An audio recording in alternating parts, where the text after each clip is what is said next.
Bonjour, Madame Lucie Sauvé. En, pré- Bonjour André. en préparation pour votre présentation au symposium de la chaire UNESCO des CEMET 2021, merci de participer à cette entrevue. Premièrement, pouvez-vous nous parler de vous? Actuellement, je suis chercheur émérite au Centraire, au Centre de recherche en éducation et formation relative à l'environnement et à l'éco-citoyenneté de l'UQAM, que j'ai fondé en 2012 et que j'ai eu le bonheur de diriger jusqu'en 2020, au moment de ma retraite formelle, en fait. Alors, j'ai été engagée toute ma vie et je le suis encore à structurer, développer le champ de l'éducation relative à l'environnement, qui est cette dimension, mais absolument fondamentale de l'éducation contemporaine, la grande oubliée jusqu'ici.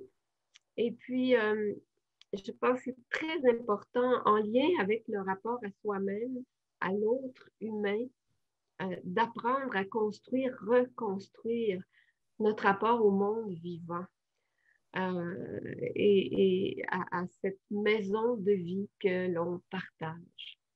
Alors, et puis, il faut dire aussi que je suis une citoyenne engagée. Je me suis engagée au fil des années à, dans, dans plusieurs débats, dans plusieurs luttes citoyennes en matière d'environnement. Pour moi, l'engagement, c'est une valeur fondamentale. Merci beaucoup. Est-ce que, oui, Quelles sont vos préoccupations en lien avec votre pays, votre région en ce moment? oui, je vais attendre juste un petit peu. OK, ça va. Alors, est-ce qu'on recommence la question? OK. Quelles sont vos préoccupations en lien avec votre pays ou votre région en ce moment? En fait, premièrement, de façon globale, c'est sûr que c'est le manque d'intégration formelle de l'éducation relative à l'environnement dans les systèmes d'éducation, alors qu'en fait, on a besoin plus que jamais de reconstruire le rapport de nos sociétés au monde vivant. Et puis, bon, plus spécifiquement, tout récemment, eh bien, m'inquiète énormément un projet comme celui de GNL Québec, qui vise à importer du gaz fossile de l'Ouest canadien pour le liquéfier ici au Québec et l'exporter vers les pays d'Europe et d'Asie.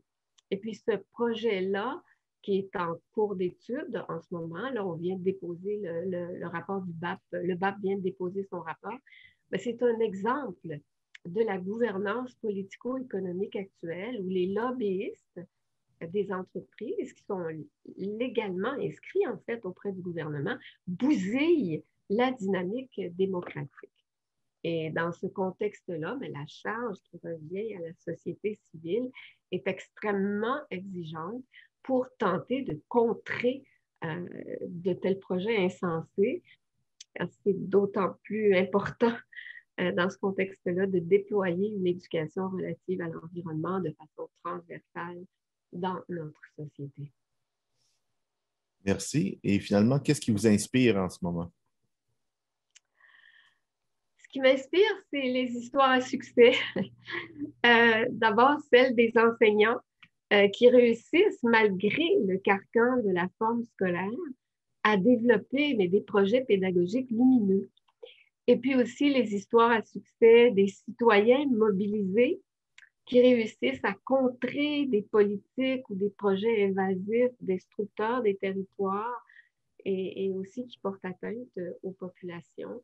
Et puis aussi les histoires à succès de toutes ces personnes, ces groupes communautaires, ces groupes engagés qui parviennent à créer, à inventer ensemble d'autres façons de vivre ici, au creux de nos territoires, sur cette planète vivante. Donc, toutes ces personnes qui développent plein de projets, plein de projets signifiants en matière d'alimentation, de transport, d'habitation, de façon de se vêtir, etc., dans toutes les dimensions de nos vies personnelles et collectives. Et ces gens-là témoignent d'une manière extraordinaire de la force du collectif. Pour moi, le mot ensemble ça va avec le mot environnement. Le mot environnement, ça va avec le mot ensemble. Voilà. Et je vous remercie beaucoup, Madame Lucie Sauvé, pour cette entrevue. Et bonne journée.